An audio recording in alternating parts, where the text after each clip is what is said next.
always go to school? No. When last did you attend a class, or when last did you step in a school?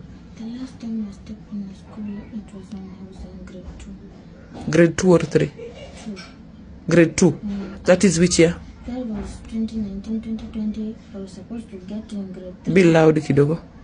2020, I was supposed to get in grade 3, but Corona came. So I repeated the 2021. But see, my mom, she said she doesn't have money.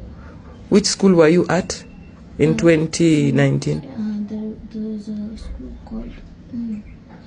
it was not Lavington Primary. It was just in Kawangware up there. I cannot remember. But the other time nikikutana nawe pale, you told me unasoma Lavington. Why did you tell me that? Because you see, I had my friend who was sitting down there, so she asked me to ask questions.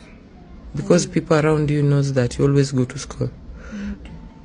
Not all. Only few. So when people are going to school, where do you be? I usually stay at home. I just take my books and study. You don't step out? For 3 months uko tu kwa nyumba? Unatoka jioni ama umekaa tu kwa nyumba hata uendi kwa duka? Nakaa jioni kuanzia asubuhi mpaka jioni. Na mama anakuambia aje? Tulia tu. Maybe next year naweza nipeleka shule. How old are you? I'm 14. Now you're 14. You left school in grade 2. You were 8 years. From 8 years ujaenda shule. Do you have aunties? Aunties. Mama, I have 2. Uncles? 1. Ako wapi? Nairobi. Wewe alikuwa anakufundisha Lavington? Hiyo Lavington nani alikwambia usimange ati unasoma Lavington?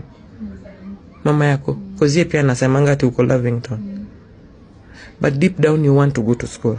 You feel like going to school. I wish to go to school. Na ukipelekwa shule na mama kwa katae? I would beg for it. Even cry for it, Mom. From 2020. Corona came in 2020. 5 years down the line, mama have been hiding you in the house. And aunties wanasemaje ama wakuja hata kwenyu?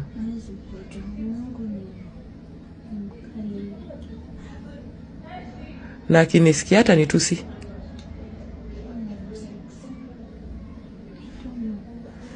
I'm going to think about it. What's your name? Rebecca. Rebecca who?